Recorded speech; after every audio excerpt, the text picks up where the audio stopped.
Ang gabi sa Makati ay may sariling tibok, isang malamig mekanikal na pulso na bumobomba sa mga ugat na gawa sa aspalto at salamin. Para kay Daniel Cruz, sa edad na 45 ang pulsang iyon ay ang soundtrack ng kanyang tagumpay. Ang bawat kislap ng ilaw mula sa mga nagtataasang gusali ay isang medalya.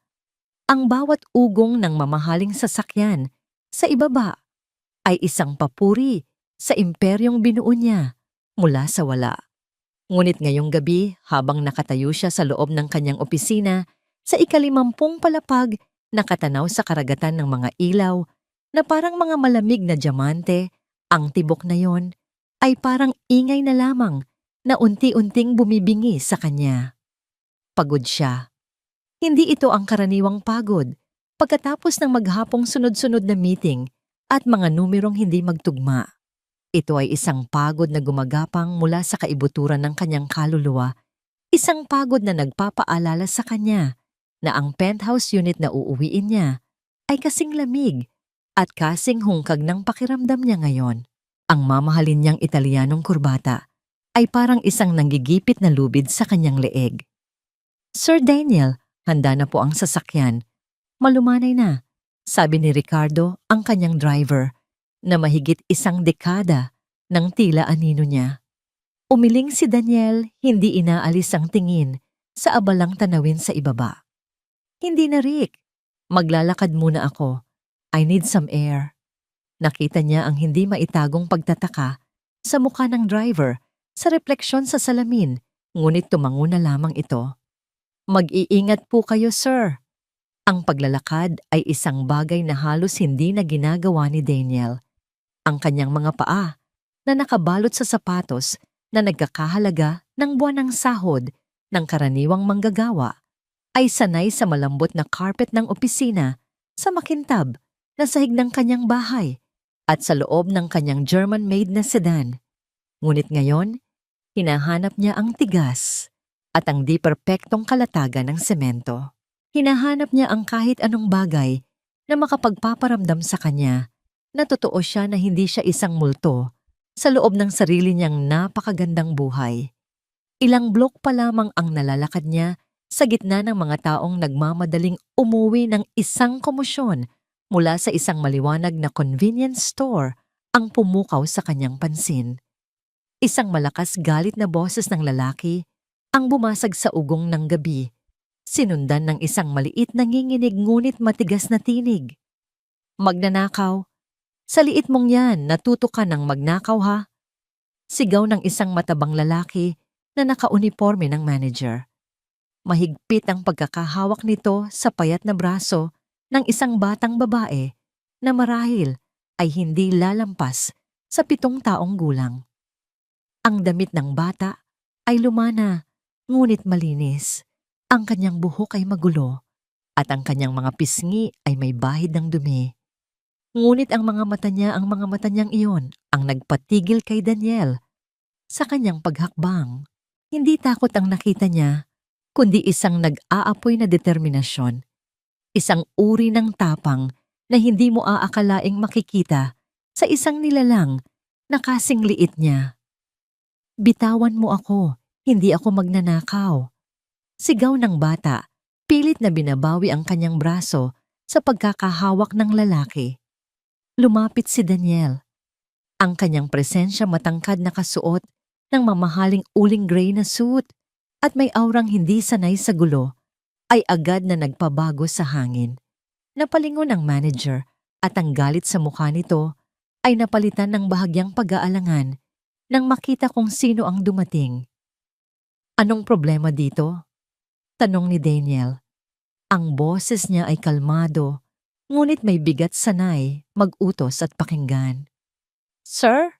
sabi ng manager, bahagyang niluuwagan ang hawak sa bata. "Itong bata. Sir, nahuli ko sa CCTV. Itinago niya itong lata ng gatas sa ilalim ng damit niya." Itinuro niya ang isang malaking lata ng infant formula na nasa ibabaw ng counter, tila ebidensya sa isang krimen. Hindi pinansin ni Daniel ang manager. Ang kanyang mga mata ay nakatuon sa bata. Dahan-dahan siyang lumuhod para magkapantay sila 1 kilos na hindi niya namalayang ginawa. Totoo ba yon? Tumingin sa kanya ang bata, ang mga mata ay matigas pa rin, ngunit may bahid ng hiya. Hindi siya umiyak.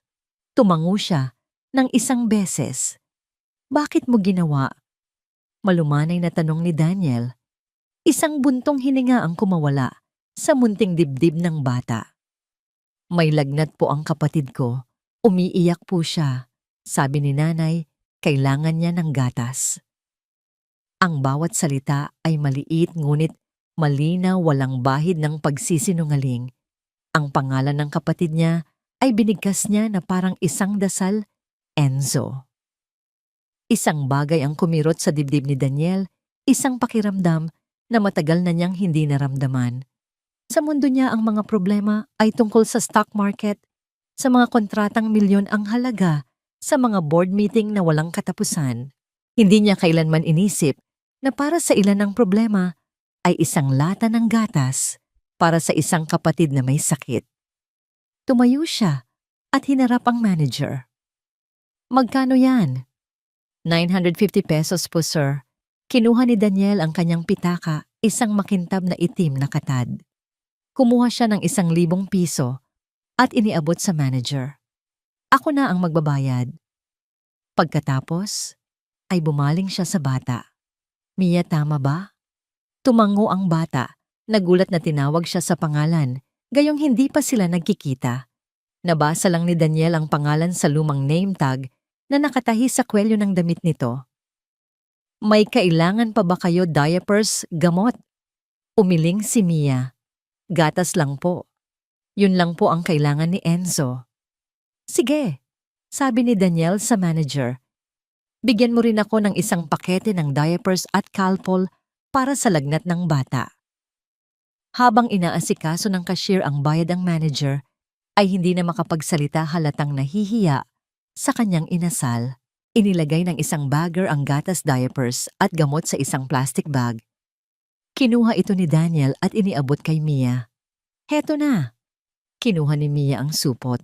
Napakabigat nito para sa kanya, ngunit niyakap niya ito na parang isang kayamanan. Tumingala siya kay Daniel at sa unang pagkakataoy, nakita niya ang bahagyang paglambot sa matapang nitong mga mata. Salamat po, sabi niya sa seryosong tono. Huwag po kayong mag-alala. Babayaran po kita. Paglaki ko po, magtatrabaho ako at hahanapin kita para bayaran lahat ng ito. Pangako po. Natigilan si Daniel. Pangako.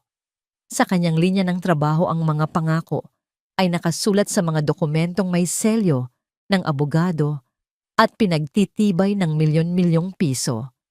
Ngunit ang pangakong ito mula sa isang 7 taong gulang na may maruming mukha sa harap ng isang convenience store ay tila mas may bigat at katotohanan kaysa sa alinmang kontratang napirmahan niya.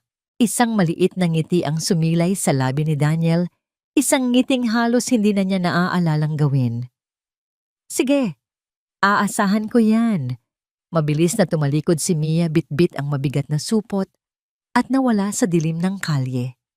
Naiwan si Daniel na nakatayo roon, ang ingay ng Makati ay tila humina sa kanyang pandinig. Dapat ay magpatuloy na siya sa paglalakad, dapat ay kalimutan na niya ang nangyari. Isa lamang yon sa libo-libong kwento ng kahirapan sa syudad na ito. Ngunit hindi niya maalis sa isip niya ang mga mata ng bata. At ang pangako nito, isang impulse na hindi niya maintindihan ang nag-udyok sa kanya. Nagsimula siyang maglakad, hindi patungo sa kanyang penthouse, kundi sa direksyon kung saan tumakbo ang bata. Mula sa malayo, maingat siyang sumunod. Ang maliwanag at malinis na bangketa ng Ayala Avenue ay dahan-dahang napalitan ng masikip at madilim na mga eskinita. Ang amoy ng mamahaling pabango mula sa mga butik ay napalitan ng amoy ng basurang hindi nakolekta at ng mabahong singaw mula sa isang estero sa di kalayuan. Ang mga sapatos niyang nagkakahalaga ng kotse ay tumatapak na ngayon sa basang lupa at mga nagkalat na bato. Nakita niya muli si Mia sa unahan, maingat na naglalakad, yakap pa rin ang supot. Lumiko ito sa isang madilim na daanan sa ilalim ng isang malaking overpass, isang lugar na karaniwan ay iniiwasan ng mga taong tulad niya. Walang ilaw dito, maliban sa dumadaan na mga sasakyan sa itaas. Huminto si Daniel sa likod ng isang malaking poste. Ang puso niya'y biglang kumabog ng mas mabilis. Doon sa ilalim ng naglalakihang sementong istruktura, sa gitna ng mga anino, ay may nakatayo isang kanlungan na gawa sa pinagtagpi-tagping kartonyero at isang lumatpunit na tarpaulin. Isang maliit na gasera ang nagbibigay ng nanginginig na liwanag sa loob. Nakita ni Daniel si Mia na tumakbo palapit dito. Nanay, may gatas na po tayo para kay Enzo. Mula sa loob ng kanlungan isang babae ang lumabas. Bata pa ito, marahil ay nasa kalagitnaan ng 20 anyos, ngunit ang kanyang mukha ay pagod at ang mga mata ay may malalim na bakas ng pag-aalala.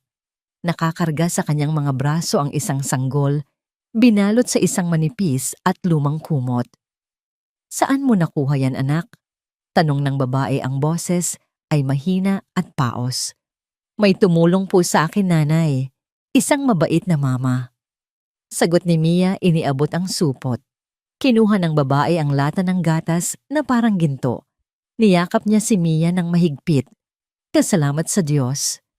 Mula sa kanyang pinagtataguan, nanatiling hindi gumagalaw si Daniel. Parang may pumipiga sa kanyang dibdib. Ito pala. Ito ang tahanan na sinasabi ng bata. Isang tumpok ng karton sa ilalim ng isang tulay. Nakita niya kung paano hinipon ng babae ang noo ng sanggol. Nakita niya ang pag-aalala na bumalot sa buong pagkatao nito. Ang CEO na nagmamay-ari ng kalahati ng gusaling pinagtatrabahuhan niya, ang lalaking kumakain sa mga restaurant na ang isang bote ng alak ay sapat na para bumuhay ng isang pamilya sa loob ng isang taon ay nakatayo ngayon sa dilim isang lihim na saksi sa isang desperadong eksena ng pag-ibig at pag-asa. Dito nagtatapos ang pangako ng isang bata. Dito nagsisimula ang isang katotohanang yayanig sa buong mundo ni Daniel Cruz. Kinabukasan nagising si Daniel bago pa man tumunog ang kanyang minimalistang alarm clock. Ang imahe ng mag-inang natutulog sa ilalim ng tulay, isang modernong bersyon ng sabsaban, ngunit walang anghel o tatlong hari. Tanging ang malupit na realidad ng syudad ay hindi siya pinatulog. Sa unang pagkakataon, sa loob ng maraming taon, ang katahimikan ng kanyang penthouse ay hindi nagdulot ng kapayapaan, kundi ng isang nakabibinging pag-iisa. Ang kanyang umaga ay karaniwang isang ritual ng kahusayan. Isang tasang itim na kape, pagbabasa ng balita, sa pananalapi sa kanyang tablet, at isang mabilis na pag-ehersisyo sa kanyang pribadong gym. Ngunit ngayon, lahat ng yun ay tila walang kabuluhan. Ang bawat sulok ng kanyang maluwag na tahanan ay sumisigaw ng karangyaan na tila isang insulto sa pamilyang natutulog sa ibabaw ng karton. Sa halip na magtungo sa opisina, isang desisyon ang nabuo sa kanyang isipan. Nagmaneho siya patungo sa pinakamalapit na high-end na supermarket. Itinulak niya ang sariling cart, isang bagay na hindi na niya ginagawa, at pakiramdam niya'y isa siyang dayuhan sa lugar na yon. Hindi niya alam ang presyo ng bigas ng mantika o kung anong bitamina ang kailangan ng mga bata. Nagtanong-tanong siya sa mga sales attendant. Ang kanyang mga tanong ay malamya at halatang hindi sanay. Pinuno niya ang dalawang malalaking cart ng lahat ng may isip niyang pangunahing pangangailangan. Mga dilata, bigas, gatas, sariwang prutas, tinapay, biskwit, sabon, shampoo, at isang malaking kahon ng mga laruan. Nang nasa counter na siya, tinitigan siya ng cashier na may pagtataka habang isa-isang iniskan ang mga bagay na hindi tumutugma sa kanyang itsura. Para sa donation drive po, sir, tanong nito. Parang ganoon na nga. Sagot ni Daniel, inilabas ang kanyang credit card. Isinakay niya ang lahat sa likod ng kanyang SUV. Ang bawat supot ay tila may bigat na higit pa sa literal na timbang nito. Habang nagmamaneho siya pabalik sa madilim na bahagi ng syudad, hindi niya alam kung ano ang sasabihin o kung paano siya tatanggapin. Ang alam lang niya ay kailangan niyang gawin ito. Maingat niyang ipinarada ang sasakyan sa isang lugar na hindi gaanong kapansin-pansin at binitbit ang ilang supot palapit sa tulay. Ang umaga ay nagbigay liwanag sa lugar at mas malinaw na ngayon ang hirap ng kanilang kalagayan. Ang mga karton ay mamasa-masa dahil sa hamog. Ang ilang lumang damit ay nakasampay sa isang alambre. Nadatnan niya si Grace na nakaupo sa isang baliktad na timba, pinupunasan ng basang bimpo ang mukha ni Mia. Si Enzo ay mahimbing na natutulog sa kanyang kandungan. Nang maramdaman ni Grace ang kanyang pagdating, agad itong naging alerto. Ang kanyang katawan ay nanigas at ang mga mata niya ay tila sa isang mailap na hayop na handang protektahan ang kanyang mga anak. "Sino ka?" Tanong ni Grace. Ang boses ay mahina, ngunit matigas. Agad niyang itinago si Mia sa kanyang likuran. "Magandang umaga," sabi ni Daniel. Sinubukang ngumiti, ngunit naramdaman niyang pilit ito. Ako yung tumulong kay Mia kagabi sa tindahan." Tumingin si Mia mula sa likod ng kanyang ina. Nanay, siya po yung mabait na mama. Hindi nagbago ang ekspresyon ni Grace. Tinitigan niya si Daniel mula ulo hanggang paa, ang mamahaling damit, ang relos, ang sapatos. "Anong kailangan mo sa amin?" Inilapag ni Daniel ang mga supot sa lupa. Ilang talampakan ang layo mula sa kanila. "Nagdala ako ng ilang bagay. Pagkain, gamot. Mga damit para sa mga bata." Ang mga mata ni Grace ay sumunod sa mga supot. Nakita niya ang tinapay, ang mga prutas, ang kahon ng gatas. Nakita niya ang isang bagong kumot na nakasilip mula sa isang supot. Ngunit nang ibalik niya ang tingin kay Daniel, mas lalong tumalim ito. "Bakit?" Isang simpleng tanong, ngunit hindi alam ni Daniel kung paano sasagutin. Dahil kailangan ninyo." Isang mapait na tawa ang kumawala sa mga labi ni Grace. "Lahat ng tao sa lugar na ito ay may kailangan. Bakit kami? Anong kapalit?" "Walang kapalit," mabilis na sagot ni Daniel. "Gusto ko lang tumulong." "Walang bagay na libre sa mundo, Ginoo," sabi ni Grace. Tumatayo na ngayon habang maingat na inililipat si Enzo sa kabilang braso. "Lalo na mula sa mga taong tulad mo. Ano ang gusto mo larawan para sa social media? Para masabi mong tumutulong ka sa mahihirap? O may iba ka pang gusto?" Parang isang sampal ang mga salita ni Grace. Hindi siya sanay na tinatanggihan, lalo na kapag nag-aalok siya ng tulong.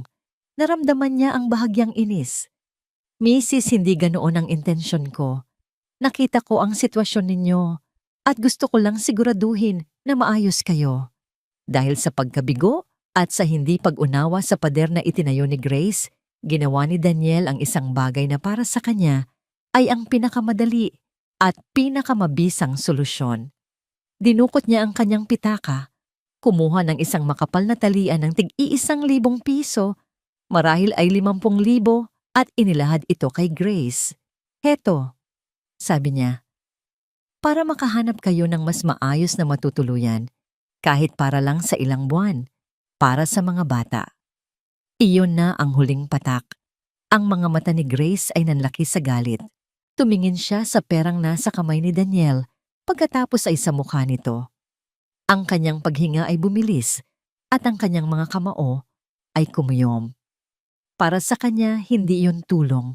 Iyon ay isang insulto, isang paraan para sabihing ang lahat, pati na ang kanyang dignidad, ay may presyo.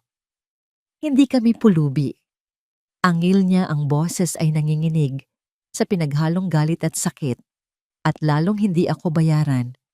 Bago pa man makasagot si Daniel sa isang mabilis at marahas na kilos, hinablot ni Grace ang pera mula sa kanyang kamay. Ngunit hindi niya ito inangkin. Buong lakas niyang ibinato ito pabalik sa dibdib ni Daniel. Ang mga papel na pera ay naghiwa-hiwalay at nagsabog sa hangin na parang mga tuyong dahon, pagkatapos ay isa-isang lumapag sa maruming lupa sa tabi ng mga bato at basang putik. Napatanga si Daniel. Nakatayo siyang parang isang estatwa, nakatingin sa perang simbolo ng kanyang kapangyarihan na ngayon ay nakakalat at walang halaga sa paanan niya. Walang sino man sa buong buhay niya ang gumawa nito sa kanya. Walang sino man ang tumanggi sa kanyang pera sa ganitong paraan. Nagsimulang umiyak si Mia, natatakot sa galit ng kanyang ina at sa tensyon sa pagitan nila. Niyakap siya ni Grace nang mahigpit ang mga mata ay nag-aapoy pa rin sa galit habang nakatingin kay Daniel. "Umalis ka na," sabi ni Grace. Ang boses ay halos pabulong ngunit puno ng lason. "Kunin mo yang pera mo at umalis ka na. Hindi namin kailangan ng awa mo." Naiwan si Daniel na nakatayo roon, hindi makapagsalita, hindi makakilos. Ang inis na naramdaman niya kanina ay napalitan ng matinding pagkalito at isang kakaibang kirot. Ngayon niya lang naunawaan.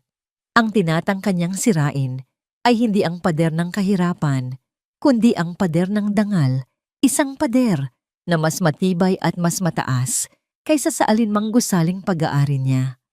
At sa harap ng pader na yon, ang lahat ng kanyang pera at kapangyarihan ay walang silbi. Hindi na bumalik sa opisina si Daniel. Ang imahe ng perang nakakalat sa putik at ang mga matang nag-aapoy sa galit ni Grace ay tila isang multong sumusunod sa kanya. Umuwi siya sa kanyang penthouse, ngunit ang bawat hakbang sa loob nito ay parang paglalakad sa isang museo ng sarili niyang kabiguan. Umupo siya sa harap ng malawak na salaming bintana na tanaw ang buong syudad, ngunit ang nakikita niya lang ay ang mukha ng isang ina na handang isakripisyo ang lahat para sa kanyang dangal. Sa kalagitnaan ng kanyang pag-iisip, isang breaking news ang lumabas sa malaking TV sa kanyang sala. Isang babaeng reporter basang-basa sa ulan ang nag-uulat, inaasahang tatama sa Kalakang, Maynila. Sa loob ng ilang oras ang bagyong hamon. Inilagay na po sa signal number 2 ang Metro Manila. Pinapayuhan ang lahat, lalo na ang mga nakatira sa low-lying areas at malapit sa mga ilog at estero na agaran ng lumikas. Isang malamig na kaba ang gumapang sa buong katawan ni Daniel. Estero. Ang salitang iyon ay tumusok sa kanyang kamalayan na parang isang patalim. Mabilis niyang kinuha ang susi ng kanyang sasakyan. Wala na siyang pakialam sa mamahalin niyang suit o sa maruruming sapatos. Ang tanging laman ng isip niya ay ang kanlungang gawa sa karton sa ilalim ng tulay na nasa tabi mismo ng esterong ngayon ay tiyak na nagiging isang nagwawalang halimaw. Nang marating niya ang lugar, ang langit ay may kulay na ng maruming abo. Ang hangin ay sumisipol na dala ang ambon na unti-unting lumalakas. Nakita niya ang munting kanlungan, nakatayo pa ngunit tila nanginginig sa bawat ihip ng hangin. Nadatnan niya si Grace na sinusubukang itali ang isang piraso ng yero sa kanilang bubong gamit ang isang lumang straw. Si Mia ay nakaupo sa loob, yakap-yakap ang natutulog na si Enzo, ang mga matay puno ng takot sa bawat dagundong ng kulog.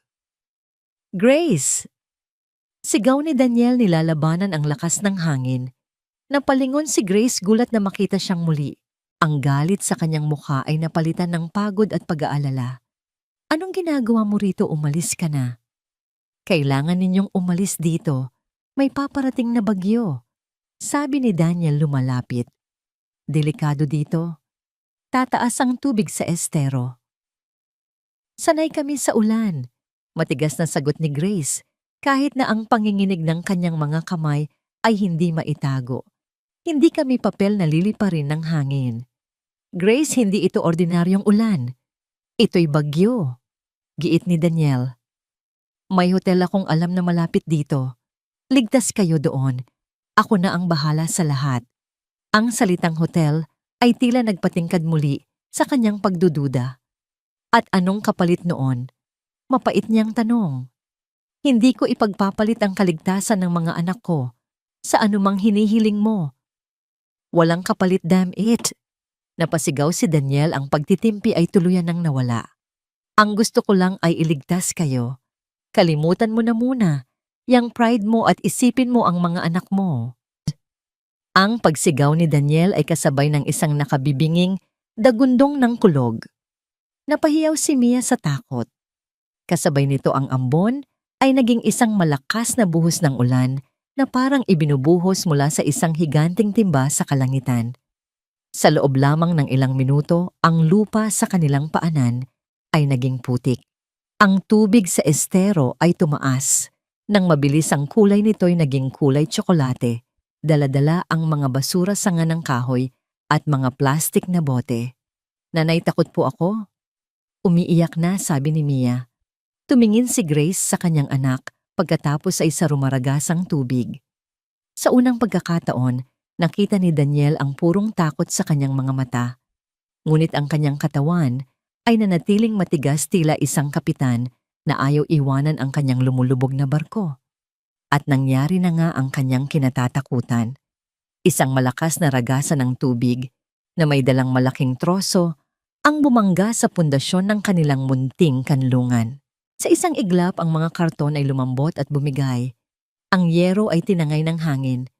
Ang buong istruktura ay gumuho at inanod ng tubig na parang isang laruang gawa sa papel. Hindi. Isang desperadong sigaw ang kumawala kay Grace. Niyakap niya ng mahigpit ang kanyang mga anak habang ang marumi at mabilis na agos ng tubig ay umabot na hanggang sa kanilang mga tuhod at patuloy na tumataas. Lahat ng kanilang ari-arian, ang iilang damit, ang kumot, ang lata ng gatas ay tinangay na ng baha. Nawala na ang lahat. Wala ng pag-aalinlangan, walang pag-iisip. Sa sariling kaligtasan, sumugod si Daniel sa tubig. Ang lamig at ang lakas ng agos ay halos magpatumba sa kanya ngunit hindi siya nagpatinag. Nilwading niya ang baha hanggang sa maabot niya ang mag-iina na ngayon ay halos hanggang baywang na ang tubig. Si Grace ay nakatayo na lamang doon, nanginginig sa lamig at takot umiiyak habang yakap ang kanyang mga anak. Ang pader ng kanyang dangal na binuo mula sa sakit at paghihirap ay tuluyan ng gumuho sa harap ng bagsik ng kalikasan. Tumingala siya kay Daniel, ang kanyang muka ay basang-basa sa pinaghalong luha at ulan. Wala na ang tapang, wala na ang galit. Ang natira na lamang ay ang desperasyon ng isang ina. Pakiusap, sabi niya, ang boses ay basag at nanginginig. Pakiusap, iligtas mo ang mga anak ko. Iyon ang mga salitang kailangan ni Daniel. Kinuha niya si Mia mula sa pagkakayakap ni Grace at binuhat ito. Pagkatapos ay kinuha niya si Enzo mula sa mga braso nito, maingat na inilipat sa kabilang braso. Sa wakas, inakbayan niya si Grace na halos hindi na makatayo sa sarili nitong mga paa. Hawakan niyo akong mabuti. Utos niya, ang boses ay matatag sa gitna ng sigwa. Habang maingat silang lumulusong pabalik sa mas ligtas na lugar, ang malakas na katawan ni Daniel ang nagsilbing panangga nila laban sa rumaragasang agos. Niyakap niya sila, ang babaeng naghagis ng pera sa kanya, ang batang nangako sa kanya, at ang sanggol na walang malay sa panganib na kinakaharap nila. Hindi na niya sila dadalhin sa isang hotel. Hindi na niya sila iiwan sa isang panansamantalang lugar. Habang nararamdaman niya ang panginginig ni Grace at ang mahigpit na pagkapit ni Mia sa kanyang leeg, isang desisyon ang nabuo sa kanyang puso. Isang desisyong kasing lakas ng bagyong humahamon sa kanila. Iuuwi niya sila sa kanyang tahanan. Ang bawat hakbang pabalik sa kanyang sasakyan ay isang pakikipaglaban sa kalikasan. Ang putik ay kumakapit sa kanyang mamahaling sapatos. Ang ulan ay humahampas na, parang mga yelong tinik sa kanilang mga balat. Ngunit hindi binitawan ni Daniel ang kanyang mahigpit na pagkakaakbay kay Grace at ang maingat na pagkakalungkalong sa mga bata. Nang sa wakas, ay marating nila ang SUV, mabilis niyang binuksan ang pinto sa likuran.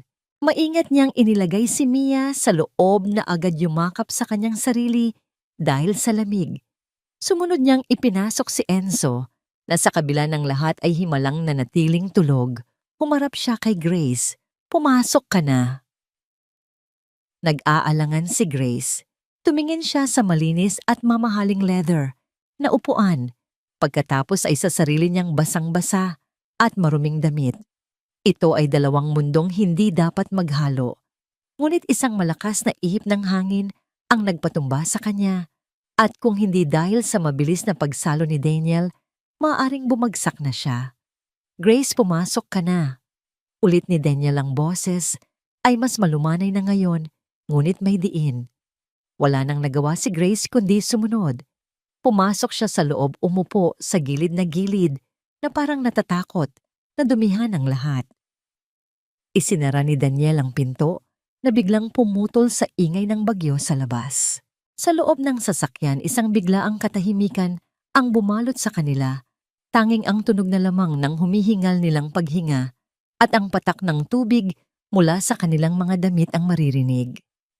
Pumasok si Daniel sa driver's seat, basang-basa rin, at agad na binuksan ang heater sa pinakamataas na antas. Ang mainit na hangin ay nagsimulang dumampi sa kanilang nanlalamig na mga balat. Habang binabagtas nila ang bahaing kalye ng Makati, walang nagsasalita. Nakatingin si Daniel sa daan, ngunit ang kanyang isip ay nasa mga pasahero niya sa likuran. Sa rearview mirror, nakita niya ang refleksyon nila, isang basag na pamilya na kinukupkop sa loob ng kanyang perpektong mundo. Si Grace ay tulala nakatingin sa labas, pero wala namang tunay na nakikita. Ang kanyang katatagan ay nawala na napalitan ng isang basag na kahinaan. Si Mia, sa sobrang pagod at takot, ay nakatulog sa balikat ng kanyang ina. Dumaan sila sa mga naglalakihang gate ng isang eksklusibong subdivision. Ang mga security guard na nakasilong sa kanilang guardhouse ay sumaludo kay Daniel, hindi pinapansin ang kakaibang itsura ng kanyang mga kasama. Ang bawat bahay na madaanan nila ay isang mansyon, napapaligiran ng perpektong gupit na damuhan at matataas na pader. Sa wakas, huminto sila sa harap ng isang bahay na mas malaki kaysa sa iba.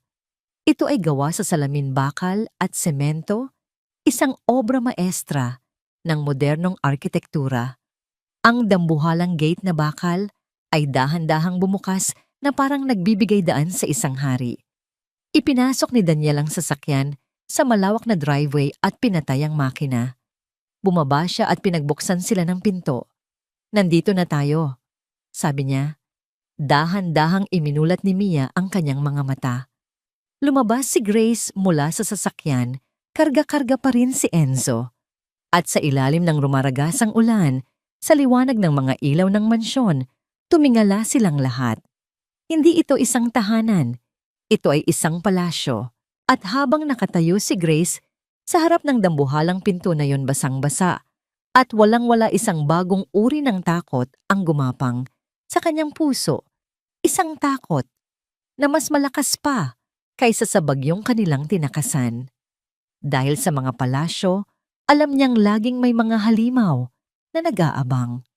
At hindi niya alam kung ang lalaking nagligtas sa kanila ay isang anghel o isa lamang sa mga ito. Ang pagpasok sa loob ng bahay ni Daniel ay parang pagpasok sa isang ibang dimensyon. Ang marahas na tunog ng bagyo sa labas ay biglang napalitan ng isang malalim at payapang katahimikan. Walang bakas ng gulo dito, walang bahid ng putik o baha. Ang sahig ay gawa sa puting marmol na kumikinang na parang salamin, at sa bawat tapak ng kanilang maruruming paa ay nag-iiwan sila ng bakas, isang paalala na hindi sila kabilang dito. Isang matandang babae na nakauniforme, si Lourdes, ang sumalubong sa kanila sa may pinto. Ang muka ay nagpapakita ng hindi maitagong pagkabigla.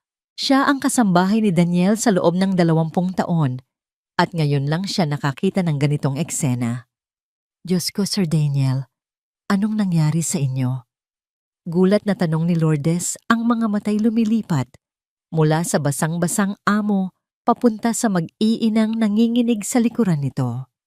"Nagkaroon lang ng kaunting aberya sa labas, manang," kalmadong sagot ni Daniel. "Pakihanda mo ang guest room sa itaas, yung pinakamalaki.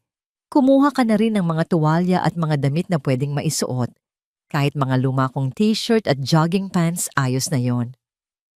"Sige po, sir," sabi ni Lourdes, kahit halata ang pag-aalinlangan sa kanyang mukha. Humarap si Daniel kay Grace na nakatulala lamang sa gitna ng malawak na foyer. Ang atensyon nito ay nasa isang dambuhalang abstract na painting sa pader at sa isang modernong chandelier na nakabitin mula sa kisame na kasing taas ng 2 palapag. Si Mia naman ay napapanganga ang mga matay umiikot na parang nasa loob ng isang theme park. Grace, malumanay na tawag ni Daniel. Sumunod kayo sa akin. Kailangan ninyong magpatuyo at magpainit. Parang isang robot na walang sariling isip sumunod si Grace.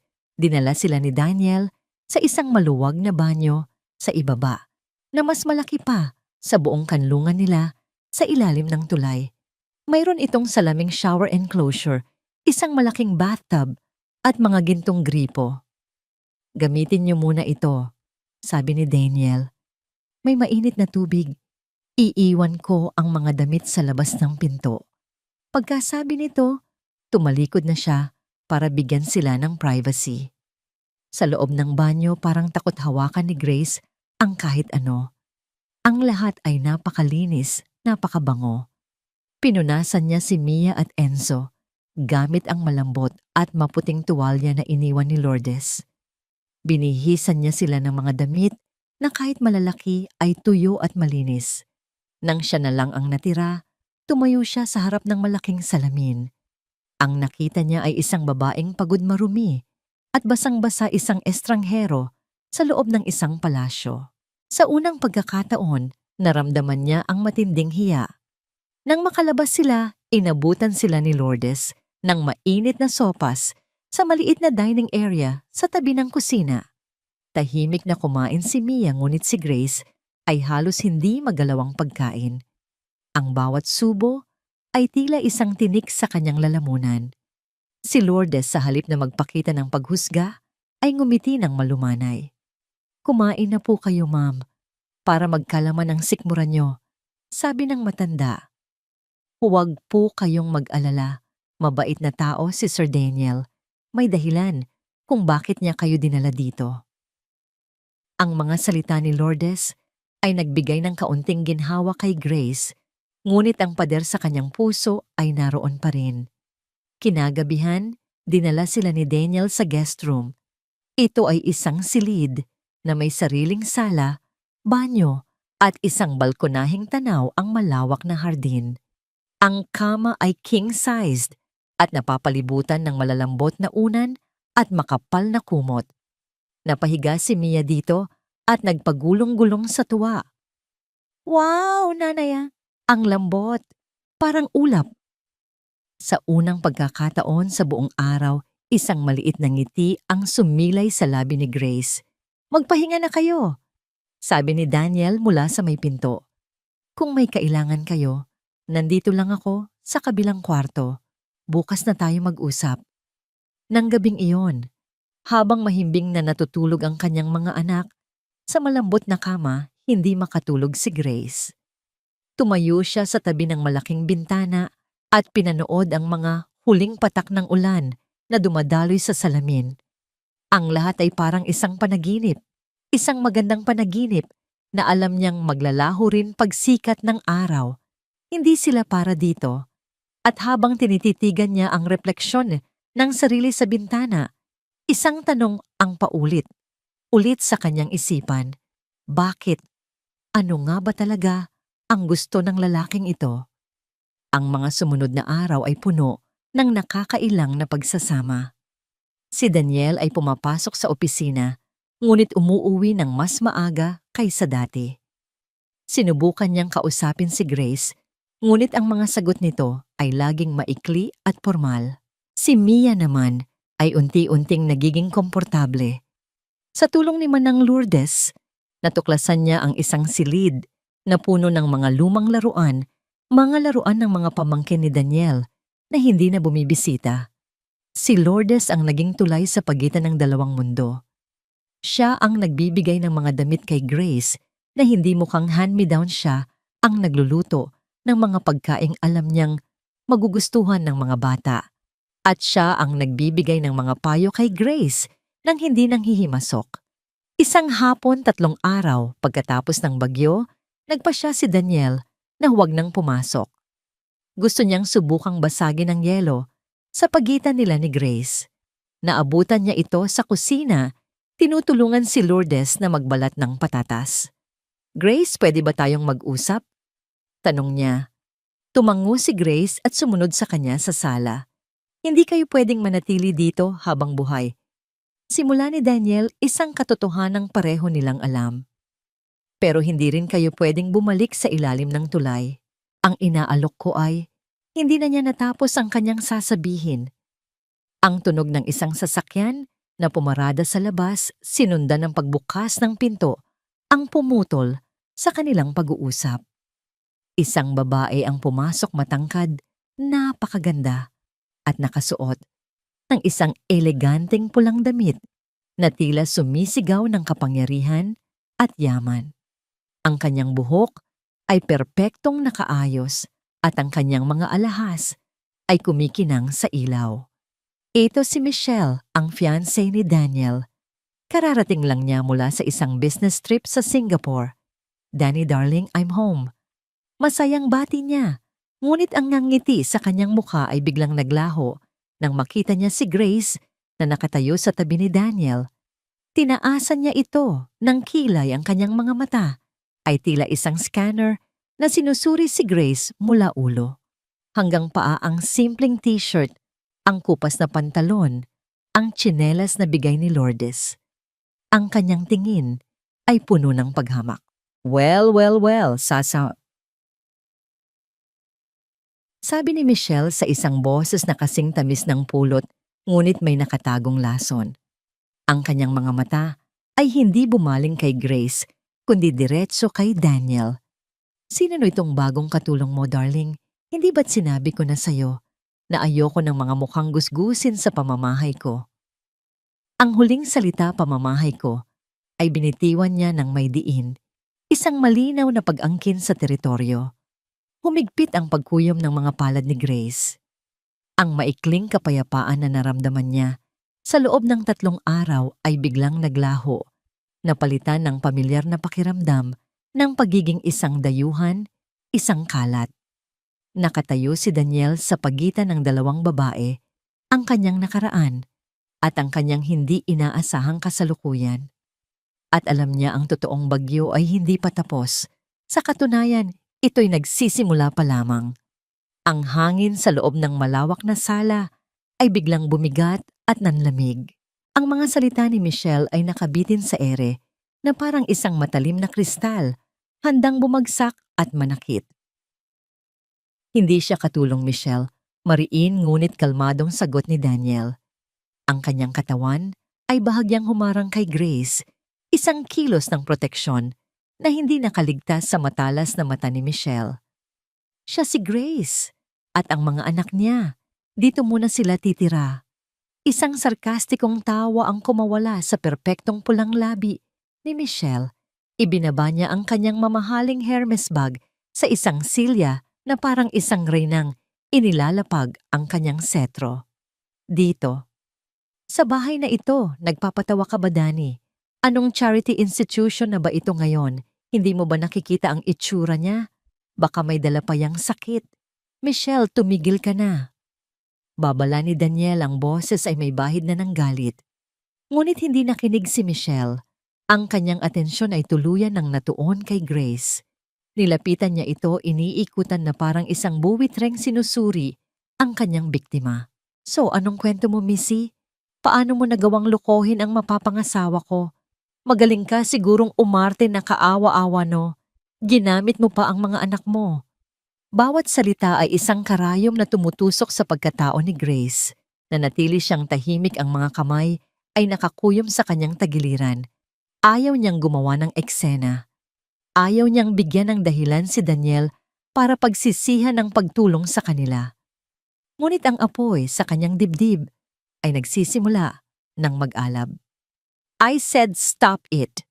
Sigaw ni Daniel, hahawakan na sana sa braso si Michelle, ngunit mabilis itong umiwas.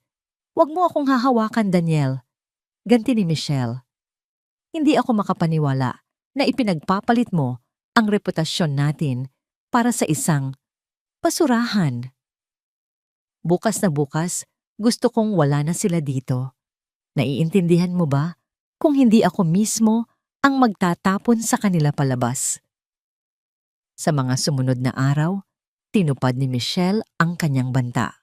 Hindi niya pisikal na sinaktan si Grace, ngunit ang kanyang mga pamamaraan ay mas masakit pa. Ito ay isang digmaang psikolohikal.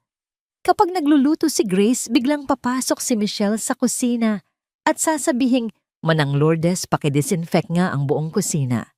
Hindi natin alam kung anong germs ang kumakalat. Kapag nakikita niyang naglalaro si Mia sa sala, sasabihin niya ng malakas, "Naku, baka magasgasan ang Italian marble floors. Napakamahal pa naman yan." Minsan narinig ni Grace na kausap ni Michelle ang isa sa mga kaibigan nito sa telepono. Sinadya nitong lakasan ang boses. "Oo girl, may mga pulubi ditong pinatira si Danny. Nakakadiri. I feel so unsafe. Baka mamaya magnanakaw pa pala." Si Grace, sa tulong ni Manang Lourdes, ay tinitiis ang lahat. Nagkukulong siya sa kwarto kasama ang mga anak. Lumalabas lang siya para kumain kapag sigurado siyang wala si Michelle. Ngunit ang bawat araw ay isang pasakit. Nararamdaman niyang unti-unti siyang sinasakal sa loob ng napakagandang hawlang iyon. Ang breaking point ay dumating isang hapon. Nag-iisang naglalaro si Mia sa isang sulok ng sala. Gamit ang ilang piraso ng papel at isang lumang krayola na ibinigay ni Manang Lourdes, masaya siyang gumuguhit. Ito ang una niyang obra maestra. Sa loob ng bahay, isang larawan ng 4 na tao. Isang mataas na lalaki, isang babae, isang batang babae, at isang sanggol na magkakahawak kamay sa harap ng isang malaking bahay. Sa ilalim nakasulat sa paunti-unting letra, "Ang bagong bahay namin." Dumating si Michelle, dadala ang isang kopita. Red wine. Nakita niya ang drawing ni Mia na nakapatong sa isang mamahaling coffee table book. "What is this trash?" Sabi niya kinuha ang papel. "Sino ang nagsabing pwede mong dumihan ang mga gamit ko?" "Wag po," sigaw ni Mia. "Drawing ko po yan." Ngunit hindi nakinig si Michelle. Sa harap mismo ni Mia, kinuyumos niya ang papel at walang awang itinapon sa sahig. Ngunit hindi pa siya nakontento. Sa isang kilos na puno ng kalupitan, sinadya niyang itapon ang natitirang red wine sa ibabaw ng nakuyumos na papel na lumikha ng isang malaking mantsa na parang dugo. Ang tunog ng paghikbi ni Mia ay parang isang bombang sumabog sa tainga ni Grace na kararating lang mula sa kusina. Nakita niya ang lahat, ang umiiyak niyang anak, ang winasak na drawing, at si Michelle na nakatayo roon na may isang mapang-asar na ngiti. Sa sandaling iyon nawala ang lahat ng kanyang pagtitimpi. "Hayop ka," sabi ni Grace, ang boses ay kalmado ngunit puno ng panganib. "What did you just call me?" Taas kilay na tanong ni Michelle. Tila nasiyahan na sa wakas ay nakuha niya ang reaksyon na gusto niya. "Sabi ko, hayop ka," ulit ni Grace, dahan-dahang lumalapit. Ang kanyang mga mata ay nag-aapoy. "Pwede mo akong tapak-tapakan. Pwede mo akong alipustahin. Pwede mong sabihin lahat ng masasakit na salita. Pero sa oras na saktan mo ang anak ko," hindi niya tinapos ang pangungusap. "Oras na saktan ko ang anak mo, ano?" Hamon ni Michelle. "Anong gagawin ng isang basurerang tulad mo iiyak magsusumbong kay Daniel?" Itinaas niya ang kanyang kamay, handang sampalin si Grace. "Heto ang bagay sa'yo." Ngunit mas mabilis si Grace. Bago pa man dumapo ang palad ni Michelle, sa kanyang mukha dinampot ni Grace ang isang pitsel ng malamig na tubig mula sa isang side table. At sa isang mabilis desididong kilos, ibinuhos niya ang buong laman nito sa mukha at katawan ni Michelle. Splash! Ang malamig na tubig ay dumaloy sa perpektong ayos na buhok ni Michelle, sa kanyang mamahaling makeup at sa kanyang pulang damit na ngayon ay dumidikit sa kanyang katawan na parang basahan. Napatanga si Michelle. Nanlaki ang kanyang mga mata sa gulat at hindi makapaniwala. Para siyang isang pusang biglang naligo. Pagkatapos ng ilang segundo ng katahimikan, isang nakabibinging sigaw ang kumawala sa kanya. There you bitch! Sa gitna ng kanyang pagsisigaw, bumukas ang pinto. Pumasok si Daniel kararating lang mula sa opisina. Natigilan siya sa eksenang kanyang naabutan si Grace, nakatayo na parang isang mandirigma, ang mga matay nag-aapoy. Si Mia umiiyak sa isang sulok, at ang kanyang fiancé, si Michelle, basang-basa, nanginginig sa galit at mukhang isang halimaw na handang pumatay. Tumingin si Michelle kay Daniel, ang kanyang mukha ay nagbabaga sa galit. Itinuro niya si Grace gamit ang isang nanginginig na daliri. Pumili ka, Daniel. Sigaw niya, ang boses ay parang isang latigo. It's either me or this fucking slut. Ang ultimatum ay binitiwan na. Ang linya ay iginuhit na sa buhangin. At ang katahimikan na sumunod ay mas mabigat kaysa sa alinmang sigaw. Ang katahimikan na naiwan sa pag-alis ni Michelle ay mas nakakabingi kaysa sa kanyang mga sigaw. Si Daniel ay nakatayo na parang isang estatwa, ang kanyang muka ay isang blangkong maskara na nagtatago ng nagngangalit na emosyon sa loob. Si Grace naman ay nanatiling hindi gumagalaw ang kamay, ay mahigpit na nakahawak sa pitsel na ngayon ay wala ng laman. Ang tanging maririnig lamang ay ang mahinang paghikbi ni Mia mula sa sulok. Dahan-dahang lumakad si Daniel patungo kay Mia. Lumuhod siya at niyakap ang bata. Tahan na, Mia. Tahan na. Bulong niya, hinahaplos ang buhok nito. Wala nang mananakit sa'yo. Pagkatapos ay tumayo siya at humarap kay Grace. Merong isang bagong uri ng determinasyon sa kanyang mga mata, isang bagay na hindi pa nakikita ni Grace dati. Grace, sabi niya sa isang boses na matatag. Wala na siya. Tapos na kami. Walang pag-aalinlangan. Walang pagsisisi. Isang pinal na desisyon. Ngunit sa halip na makaramdam ng ginhawa, isang alon ng matinding pagkakasala ang bumalot kay Grace. Isang bilyonaryo, isang makapangyarihang tao. Sinira nito ang relasyon sa kanyang mapapangasawa, isang babaeng mula rin sa kanilang mundo para sa kanya. Para sa isang babaeng wala man lang maibibigay na kapalit. Naramdaman niya na siya ang kontrabida. Siya ang salot. Daniel, hindi mo kailangang gawin to. Nanginginig niyang sabi. Kasalanan ko. Kami ang dapat na umalis. Hindi mo kasalanan na ipagtanggol ang anak mo. Mariing sagot ni Daniel. At lalong hindi mo kasalanan ang maging biktima ng pangmamata ng ibang tao. Dito lang kayo. Pagkasabi nito, tumalikod siya at umakyat sa kanyang opisina sa itaas. Iniwan si Grace. Nagulong-gulo ang isipan. Kinagabihan, hindi mapakali si Grace. Habang natutulog ang kanyang mga anak, dahan-dahan niyang inimpake ang iilang damit na ibinigay sa kanila sa isang supot. Bawat damit na kanyang tinitiklop ay parang isang pabigat sa kanyang dibdib. Hindi ito tama. Sinisira niya ang buhay ng isang taong nagpakita sa kanya ng kabaitan. Nang makita siya ni Manang Lourdes, sinubukan siya nitong pigilan. Hiya, saan ka pupunta gabi na?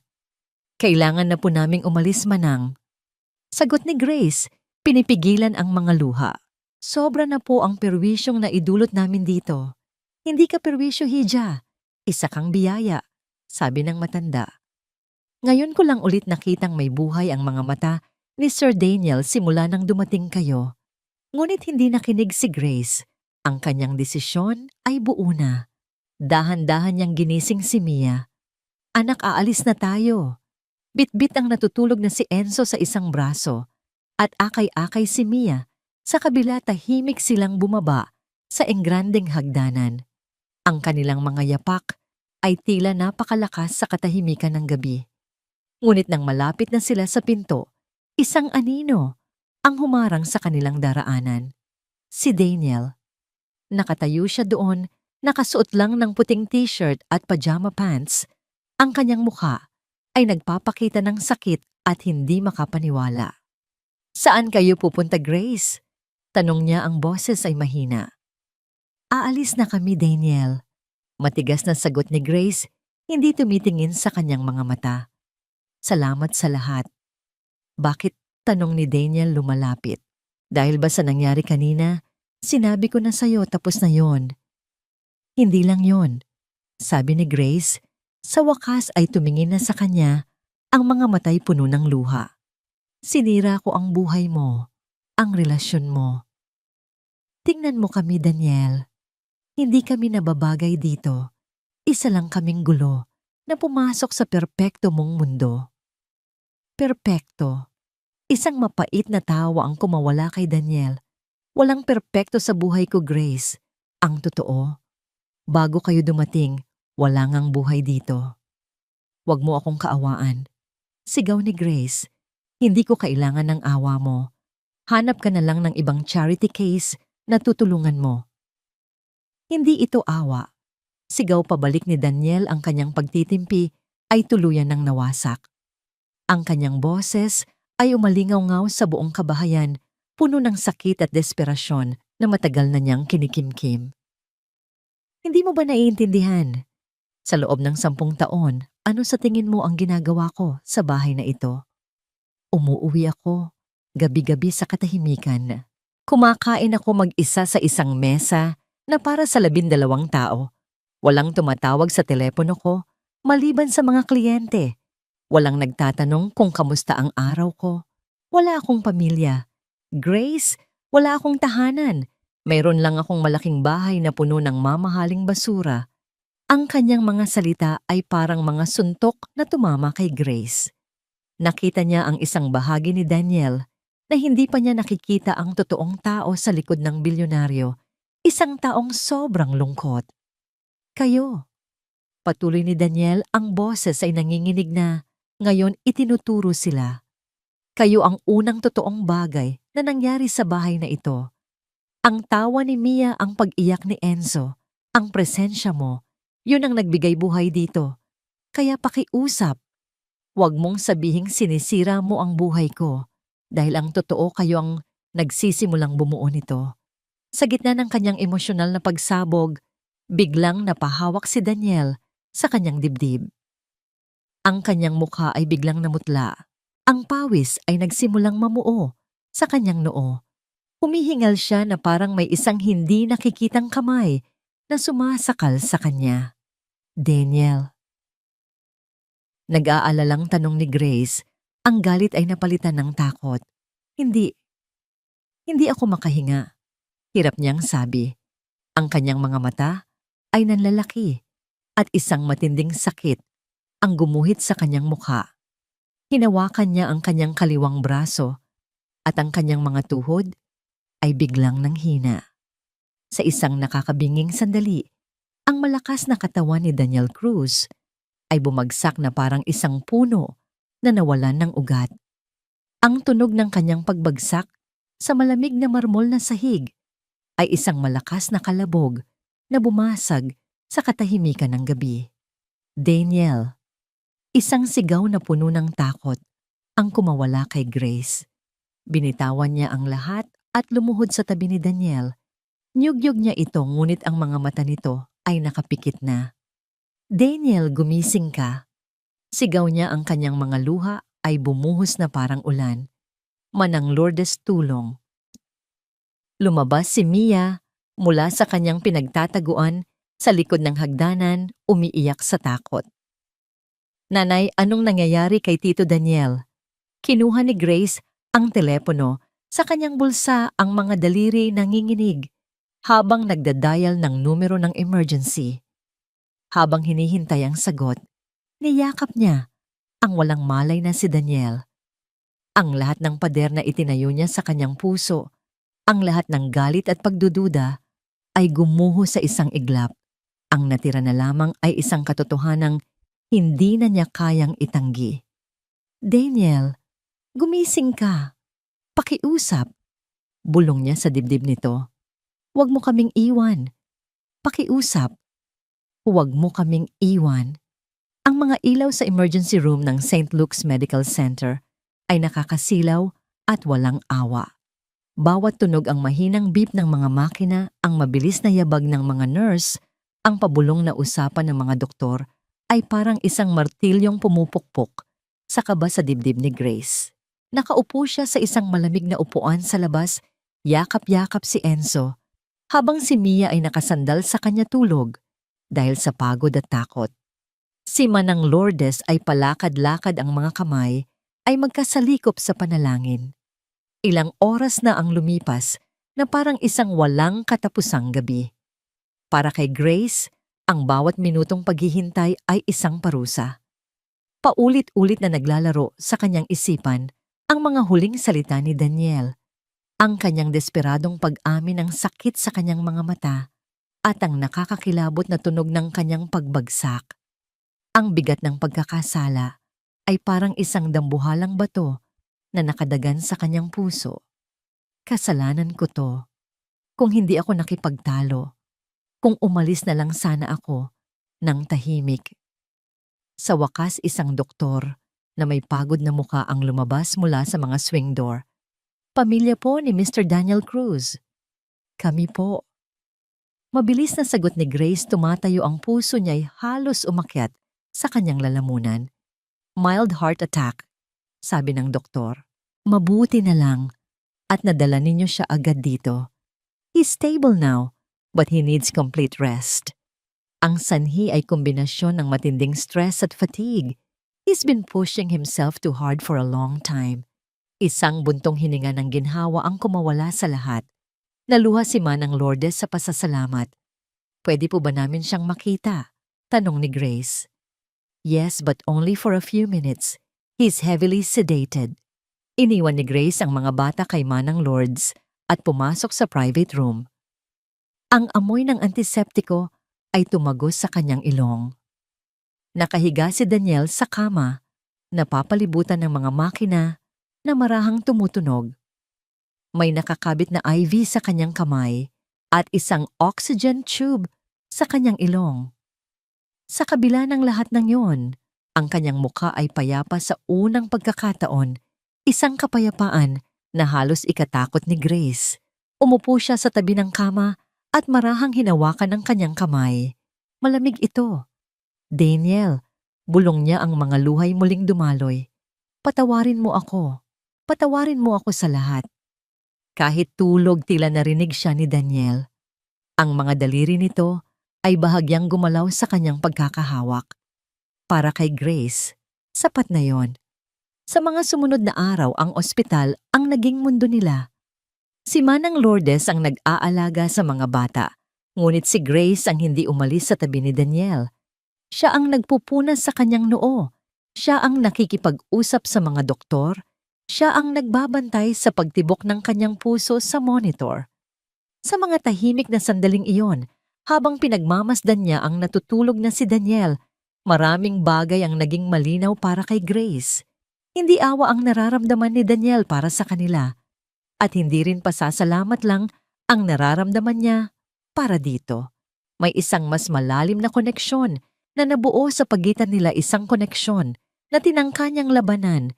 Ngunit ngayon, sa harap ng posibleng pagkawala ay hindi na niya kayang itanggi. Nang sa wakas ay magising si Daniel, ang unang hinanap ng kanyang mga mata ay si Grace. Nandito ka pa. Sabi niya, ang boses ay mahina at paos. Hindi ako aalis, sa sagot ni Grace, pinipiga ang kamay nito. Hindi na ako aalis. Isang maliit na ngiti ang sumilay sa labi ni Daniel. Good. Ang paggaling ni Daniel ay mabilis. Ang presensya ni Grace at ang araw-araw na pagbisita ng mga bata ang nagsilbing pinakamabisang gamot. Si Mia ay nagdadala ng mga drawing para idikit sa pader ng kwarto. Si Enzo na karga-karga ni Manang Lourdes ay tumatawa sa tuwing nakikita si Daniel. Ang sterile na silid ng ospital ay unti-unting napuno ng buhay. Pagkatapos ng isang linggo, pinayagan na siyang umuwi. Ang pagbabalik sa bahay ay ibang-iba na. Wala na ang bigat, wala na ang pag-aalinlangan. Pumasok sila, hindi bilang isang bilyonaryo, at ang kanyang mga tinutulungan, kundi bilang isang pamilya na sumusubok bumangon mula sa isang pagsubok. Inalagaan ni Grace si Daniel. Ipinagluto niya ito ng mga masusustansyang pagkain. Tiniyak niyang iniinom nito ang kanyang mga gamot sa tamang oras. Inilayo niya sa kanya ang anumang bagay na may kinalaman sa trabaho. Si Daniel naman sa unang pagkakataon ay natutong magpahinga. Natutong i-enjoy ang mga simpleng bagay, ang panunood ng cartoons. Kasama si Mia ang paglalaro kay Enzo sa hardin, ang tahimik na pag-inom ng tsa, kasama si Grace sa veranda tuwing hapon. Ang kanilang mga pag-uusap ay mas malalim na ngayon. Ikinuwento ni Daniel ang kanyang malungkot na pagkabata, kung paano siya lumaki sa isang pamilyang mayaman, ngunit walang pagmamahal. Ikinuwento naman ni Grace sa kauna-unahang pagkakataon ang sakit ng kanyang nakaraan, kung paano siya iniwan ng mga magulang, kung paano siya lumaban para mabuhay mag-isa. Ngunit may isang parte ng kanyang kwento na hindi pa niya binubuksan, isang sugat na napakasariwa pa rin ng ama ng kanyang mga anak. Isang maaraw na Sabado habang masaya silang naglalaro sa hardin, isang anino ang biglang bumagsak sa kanilang munting paraiso. Isang security guard ang lumapit kay Daniel, may kasamang isang lalaking payat, mukhang hindi mapakali at nakasuot ng kupas na maong at t-shirt. "Sir, pasensya na po sa abala," sabi ng guard. "Pero itong mama, nagpupumilit pong makita si Ma'am Grace. Kilala daw po niya." Nanigas si Grace sa kanyang kinatatayuan. Ang tawa ay nawala sa kanyang mga labi. Ang dugo ay tila umalis sa kanyang mukha. Kilalang kilala niya ang lalaking iyon. Ang kanyang lakad, ang kanyang mga mata, ang peklat sa kanyang kilay. Siya ang multo ng kanyang nakaraan, ang dahilan ng kanyang mga bangungot. Ang lalaki ay ngumiti, isang nangiting pamilyar, isang nangiting minsan niyang minahal at kalaunay kinasuklaman. "Grace," sabi ng lalaki, ang boses ay nagpapanggap na malambing. "Kamusta ka na? Hindi mo man lang ba ako ipapakilala sa mga bago mong kaibigan?" Tumingin si Daniel mula kay Grace papunta sa estranghero. Nakita niya ang takot sa mga mata ni Grace.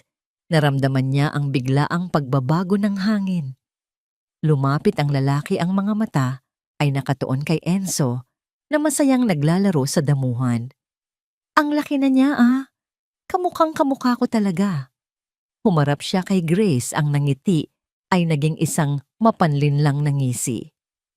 "Hindi mo ba ako na-miss, mahal ko? Umuwi na ako. Si Leo mo nagbalik na." Ang paglitaw ni Leo ay parang isang lason na dahan-dahang kumalat sa hardin, pinapatay ang lahat ng saya at liwanag. Ang kanyang presensya ay isang maruming mantsa sa malinis na canvas ng bagong buhay na sinisikap buuin ni na Grace. "Umalis ka dito, Leo," mariing sabi ni Grace. Ang boses ay nanginginig ngunit puno ng determinasyon. Agad niyang kinuha si Mia at itinayo sa kanyang likuran habang ang mga matay hindi inaalis kay Leo. "Ganyan mo ba sasalubungin ang ama ng mga anak mo?" Mapaglarong tanong ni Leo, ang kanyang mga matay nililibot ang kabuuan ng mansyon, halatang namamangha at naiinggit. "Wow, ang ganda pala ng bago mong tirahan. Sino to, amo mo?" Tumingin siya kay Daniel nang may halong pang-iinsulto. Bago pa man makasagot si Daniel, hinawakan ni Grace ang braso nito. "Huwag, Daniel, ako ang bahala dito." Hinarap niya si Leo. "Wala ka ng karapatan sa mga anak ko. Iniwan mo kami. Iniwan mo ako nung buntis ako kay Enzo. Tinalikuran mo kami nung wala kaming makain. Kaya umalis ka na." "Nagkamali ako, Grace," sabi ni Leo. Biglang nagbago ang tono at naging kaawa-awa. Lumapit siya at sinubukang hawakan ng kamay ni Grace, ngunit mabilis itong umiwas. "Alam kong nagkamali ako, pero nagbago na ako. Handa na akong maging ama sa mga anak natin. Gusto ko lang ng pangalawang pagkakataon." Ang mga salita ay tama, ngunit ang mga mata ni Leo ay nagsasabi ng ibang kwento. Nakikita ni Grace ang parehong kasinungalingan, ang parehong kahinaan na nagtulak sa kanya palayo noon. Si Daniel na tahimik na nagmamasid ay nakita ang lahat. Nakita niya ang takot sa likod ng katapangan ni Grace. Nakita niya ang kasakiman sa mga mata ni Leo. Ngunit tulad ng ipinangako niya sa sarili, Hindi siya nang himasok. Ito ay laban ni Grace. Ang magagawa lang niya ay ipaalam dito na nasa likod lang siya handang sumalo. Sa mga sumunod na araw hindi tumigil si Leo. Araw-araw siyang nag-aabang sa labas ng gate, nagpapadala ng mga mensahe, tumatawag sa intercom. Minsan, nakaluhod siyang umiiyak, humihingi ng tawad. Sa ibang araw naman, nagagalit siya, isinisigaw ang kanyang karapatan bilang ama.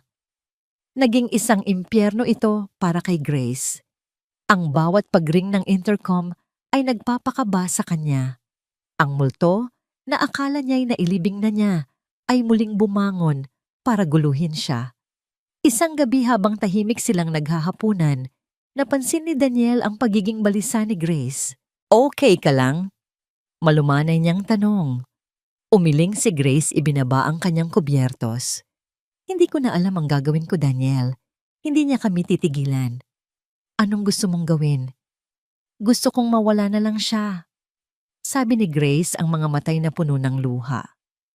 Pero naaawa rin ako.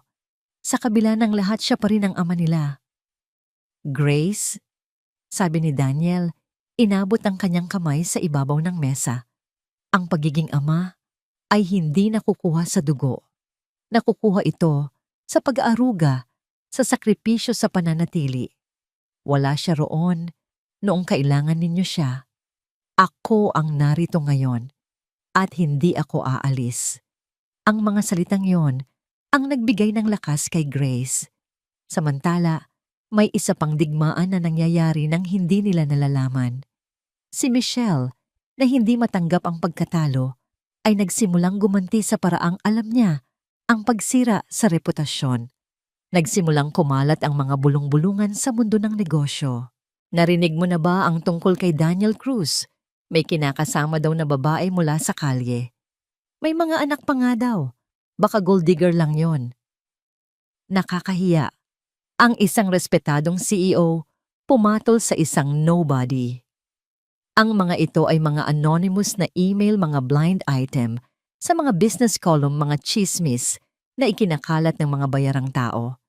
Hindi nito naapektuhan ang kumpanya ni Daniel sa pinansyal, ngunit sinisira nito ang kanyang pangalan, ang kanyang integridad, ang mga bagay na mas mahalaga pa kaysa sa pera.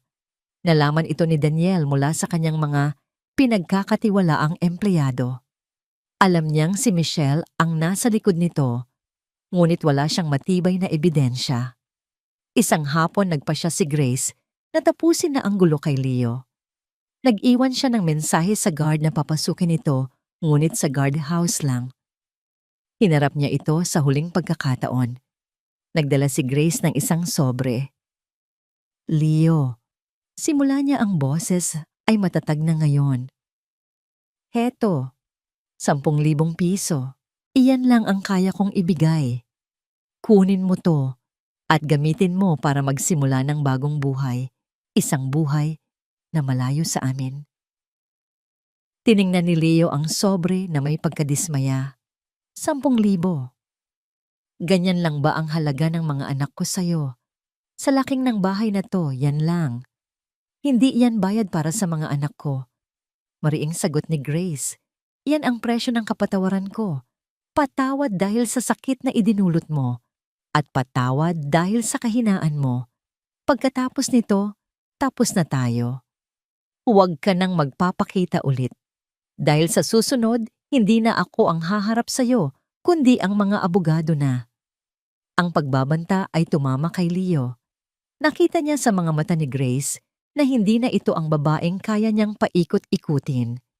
Tandaan mo to, Grace, sabi ni Leo, kinuha ang sobre. Baka ngayon nasa itaas ka, pero babagsak ka rin. At kapag nangyari yon, tatawanan lang kita. Tumalikod si Grace at naglakad pabalik sa mansyon nang hindi lumilingon. Ang isang kabanata ng kanyang buhay ay tuluyan ng nagsara. Ngunit pagpasok niya sa bahay, nakita niya si Daniel, nakausap ang kanyang abogado sa telepono, ang mukha'y seryoso at puno ng problema. I don't care what it takes. Find out who's spreading these lies, sabi ni Daniel sa telepono. Doon nalaman ni Grace ang tungkol sa paninira ni Michelle. Ang bigat sa kanyang dibdib ay bumalik. Isang kaaway ang nawala, ngunit may isa pa, mas makapangyarihan na nag-aabang sa dilim. Daniel, dahil na naman sa akin to.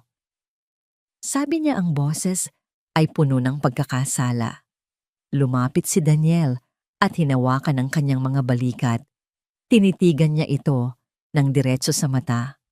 Hindi Grace, dahil ito saat. At anumang laban na para sa atin, haharapin na natin ng magkasama. Ngunit sa kanyang isipan, alam ni Daniel na ang simpleng pagtatanggol ay hindi sapat. Para matalo ang isang ahas na tulad ni Michelle, kailangan mong salakayin ito sa liwanag, kung saan makikita ng lahat ang tunay nitong kulay. At mayroon na siyang plano kung paano ito gagawin. Isang plano na maglalagay sa kanilang lahat sa entablado para makita ng buong mundo. Isang linggo, pagkatapos ng huling paghaharap ni Grace at Leo, isang imbitasyon ang biglang kumalat sa buong business at high society circles ng Maynila. Ang Cruz Holdings, ang kumpanya ni Daniel, ay magdaraos ng isang urgent press conference. Walang sinabing dahilan, walang binigay na agenda. Ang misteryo ay nagpalakas sa haka-haka. Aaminin na ba ni Daniel Cruz ang kanyang pagkakasala? Magbibitiw na ba siya sa pwesto? O ibebenta na ba niya ang kanyang kumpanya? Si Michelle ay nasa isang mamahaling salon nagpapamanicure nang matanggap niya ang balita. Isang nangiti ng tagumpay ang sumilay sa kanyang mga labi. Sa wakas, naisip niya, bumigay ka rin, Daniel. This will be your public execution. Nagpa siyang dumalusuot ang kanyang pinakamagandang damit para personal na masaksihan ang pagbagsak ng lalaking tumanggi sa kanya. Si Grace naman ay gulong-gulo. Daniel, sigurado ka ba dito? Tanong niya habang pinagmamasdan si Daniel na mag-ayos ng kanyang kurbata sa harap ng salamin. Bakit kailangan mong gawin? Tuhahayaan mo silang lahat na yurakan ka. Lumapit si Daniel sa kanya. Hinawakan niya ang mga pisngi nito. Minsan, Grace, para patayin ang isang halimaw, kailangan mo itong ilabas sa liwanag. Hindi ako ang mapapahiya mamaya. Sila. Pero anong sasabihin mo? Ang katotohanan lang, sagot ni Daniel. At kailangan ko nandoon ka sa tabi ko. Ako. Gulat na tanong ni Grace. Bakit ako ang dahilan ng lahat ng gulo na to? Hindi. Mariing sabi ni Daniel. Ikaw ang dahilan kung bakit meron akong ipaglalaban ngayon. Hiniling niya na iwanan ang mga bata kay Manang Lourdes, ngunit isama siya sa press conference. Sa kabila ng matinding kaba, pumayag si Grace para kay Daniel gagawin niya. Ang ballroom ng isang 5-star hotel ay puno ng mga kamera, mga kumikislap na ilaw at mga reporter na parang mga gutom na lobo. Ang bawat malalaking pangalan sa media at negosyo ay naroroon. Sa isang sulok nakaupo si Michelle, mukhang isang reyna na naghihintay sa pagpugot ng ulo ng kanyang kaaway. Nang lumabas si Daniel sa entablado, isang alon ng bulungan ang kumalat. Ngunit ang bulungan ay naging isang nakabibinging katahimikan nang makita nila kung sino ang kasunod niya. Si Grace nakasuot ng isang simpleng asul na bestida na binili ni Daniel para sa kanya ay lumakad sa tabi niya. Ang kanyang itsura ay simple, ngunit ang kanyang dignidad ay nagniningning. Umupo siya sa isang silyang inihanda sa gilid ng entablado, malayo sa podium, ngunit malapit kay Daniel. Huminga ng malalim si Daniel at nagsimulang magsalita. Magandang hapon sa inyong lahat. Simula niya ang boses ay kalmado at malinaw. Tinawag ko kayo rito ngayon para linawin ang mga malisyosong tsismis na kumakalat tungkol sa akin. Pero hindi ako narito para magtanggol. Narito ako para magkwento. Nagsimula siyang ikwento ang lahat mula sa simula. Ikinuwento niya ang gabi na nakita niya si Mia na sinusubukang kumuha ng gatas. Ikinuwento niya ang kanilang tirahan, sa ilalim ng tulay. Ikinuwento niya ang bagyo ang kanyang atake sa puso, ang kanyang malungkot, at hungkag na buhay bago sila dumating. Sinasabi ng mga tsismis na kinukupkop ko ang isang babae mula sa kalye. Patuloy ni Daniel ang kanyang mga mata ay naghahanap kay Grace sa gilid. Tama sila. Si Grace ay nagmula sa kalye. Isang kalye na mas naging marangal kaysa sa alinmang boardroom na napasukan ko. Dahil sa kalyeng iyon, natutunan niyang lumaban magmahal at protektahan ang kanyang mga anak nang walang inaasahang tulong mula kaninuman. Sinasabi rin nila na ako'y naloloko ng isang gold digger. Hayaan ninyong itama ko yan. Ang babaeng ito, sabi ni Daniel, itinuturo si Grace, ay ang tanging tao sa buong buhay ko na ibinato pabalik sa akin ang pera ko. Itinuro niya sa akin na ang dangal at pagkatao ay hindi nabibili. At ang pinakamahalagang bagay sa buhay ay hindi nakikita sa bank statement. Tumingin si Daniel sa direksyon kung nasaan si Michelle. Ang mukha ni Michelle ay namumutla na. Ito ay hindi isang pag-amin ng pagkakasala. Ito ay isang deklarasyon ng pag-ibig. Hindi ko alam kung sino ang nagkakalat ng mga kasinungalingang ito, pero alam ko kung bakit. Dahil may mga taong hindi kayang unawain ang isang bagay na hindi nila kayang bilhin. Hindi nila kayang unawain ang isang kaligayahang hindi nasusukat sa pera. Ang babaeng ito si Grace at ang kanyang mga anak na sina Mia at Enzo ay hindi isang pagkakamali sa buhay ko.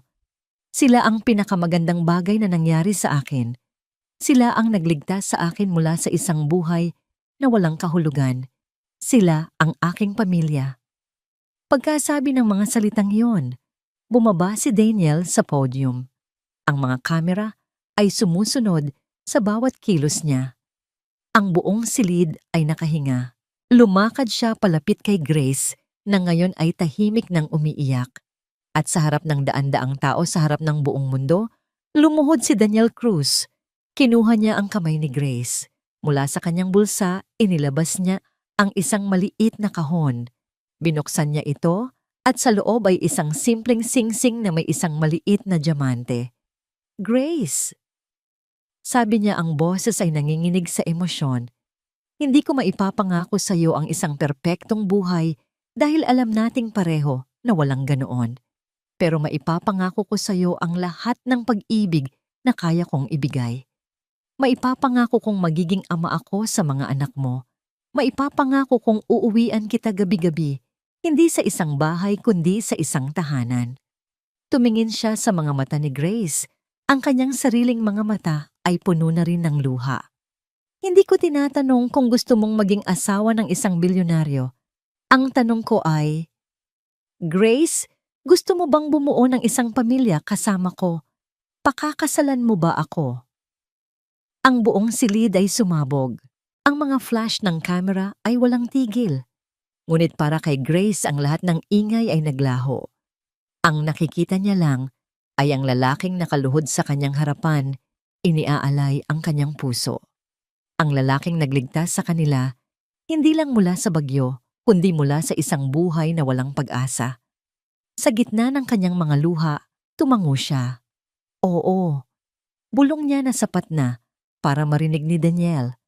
Oo, Daniel, oo. Isinuot ni Daniel ang singsing sa kanyang daliri.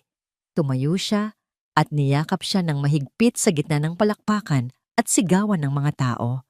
Sa isang sulok tahimik na tumayo si Michelle at umalis ang kanyang mukha ay nababalot ng pagkatalo at kahihiyan. Ang kanyang lason ay hindi gumana. Bagkus ito pa ang naging gamot na nagpatibay sa pag-iibigan na sinubukan niyang wasakin. At habang magkayakap sila, sa gitna ng entablado, alam ni Grace na sa wakas natagpuan na niya ito. Hindi ang bahay na gawa sa semento at salamin, kundi ang tahanan. At ito ay nasa mga bisig ng lalaking nagturo sa kanya kung paano muling magtiwala. 1 taon ang lumipas. Ang umaga sa mansyon ng mga Cruz ay hindi na nagsisimula sa isang nakabibinging katahimikan, kundi sa isang masayang kaguluhan. Ang amoy ng kape ay nahahaluan na ngayon ng amoy ng mainit na tsokolate at sinangag. Ang makintab na sahig na marmol ay mayroon ng ilang maliliit na gasgas mula sa mga laruang kotse at mga paang tumatakbo. Ang dating malamig na bahay ay isa ng tunay na tahanan. Sa gitna ng lahat ng ito ay si Daniel. Nakasuot siya hindi ng mamahaling suit, kundi ng isang simpleng apron na may cartoon character na idinikit ni Mia. Siya ang naghahanda ng almusal, isang bagay na dati hindi niya kailanman naisip na gagawin. Ngayon sanay na siyang gumawa ng champorado na tamang-tama ang tamis at lapot. Papa, isang maliit na boses ang tumawag. Napangiti si Daniel nang makita si Enzo na ngayon ay isang bibong 2-year-old na tumatakbo palapit sa kanya ang mga bisig ay nakaunat. Binuhat niya ang bata at hinalikan sa pisngi. "Good morning, champion," bati ni Daniel. "Gutom ka na ba, tsokolate?" Sigaw ni Enzo itinuturo ang kaldero. Pumasok si Grace sa kusina. Dala-dala ang isang basket ng mga bagong pitas na kamatis mula sa hardin na siya mismo ang nag-alaga. Ang dating takot at pag-aalinlangan sa kanyang mga mata ay napalitan na ng isang kumpiyansa at kislap ng kaligayahan. Lumapit siya kay Daniel at hinalikan ito sa labi. "Good morning, mahal," sabi niya. "Mukhang masarap yang niluluto mo baka talunin mo na ako." Hindi pa rin natatawang sagot ni Daniel. Ang sayo pa rin ang the best. Ang kanilang pagsasama ay isang sayaw ng pag-unawa at pagmamahal. Natuto si Daniel na maging present na iwanan ang trabaho sa opisina. Natuto naman si Grace na tanggapin ang pag-aaruga, na maniwala na karapat-dapat siya sa lahat ng kabutihang natatanggap niya. Pumasok si Mia, suot na ang kanyang school uniform, dala-dala ang kanyang bag. "Good morning, Papa. Good morning, Nanay." "Good morning, Princess," bati ni Daniel. "Halika na, kain na tayo." Habang kumakain sila, ang mesa ay napuno ng kwentuhan at tawanan. Nagkwento si Mia tungkol sa kanyang project sa school. Ikinuwento ni Enzo kung paano niya hinabol ang kanilang bagong alagang pusa. At si Daniel at Grace ay nagpalitan lang ng mga tinging puno ng pasasalamat para sa simpleng umagang ito. Pagkatapos ng almusal si Daniel na ang naghatid kay Mia sa eskwela. Ito na ang kanilang naging ritual, ang kanilang espesyal na Papa and Mia time. Habang nasa biyahe, biglang nagsalita si Mia mula sa likurang upuan. "Papa, pwede po akong magtanong?" "Siyempre naman, Princess. Kahit ano." "Malungkot ka po ba bago kami dumating?" Natigilan si Daniel sa tanong. Tiningnan niya si Mia sa rearview mirror. Ang mga mata ng bata ay seryoso at puno ng pag-uusisa. Huminga siya ng malalim. "Oo, anak," tapat niyang sagot. "Sobra. Akala ko noon kapag mayaman ka, kapag marami kang pera at malaki ang bahay mo, masaya ka na. Pero mali pala ako. Kasi ang bahay ko noon walang laman, walang tawanan, walang amoy ng champorado, walang gumigising sa akin sa umaga. Pero ngayon po," isang malawak na ngiti ang gumuhit sa mukha ni Daniel. "Ngayon ako na ang pinakamasayang tao sa buong mundo. Mas masaya pa po sa may-ari ng Jollibee." Natawa si Daniel. "Oo, anak. Mas masaya pa sa may-ari ng Jollibee." Nang makarating sila sa eskwelahan, hinalikan ni Mia si Daniel sa pisngi bago bumaba. "I love you, Papa. Kasi po ikaw ang nagbigay ng kulay sa drawing namin." Ang mga salitang yon ay tumatak sa puso ni Daniel habang pauwi siya. Kinahapunan umuwi si Daniel mula sa opisina nang mas maaga tulad ng lagi. Pagbukas niya ng pinto, hindi na katahimikan ang sumalubong sa kanya. "Papa!" Isang sabay na sigaw mula kay Mia at Enzo. Tumakbo ang dalawang bata para salubungin siya ng yakap. Binuhat niya si Enzo habang hinahawakan ang kamay ni Mia. Ang amoy ng nilulutong hapunan mula sa kusina, ang tunog ng paboritong teleserye ni Manang Lourdes Ang kalat ng mga laruan sa sahig ito, ang musika ng kanyang bagong buhay. Ito ang kahulugan ng salitang umuwi.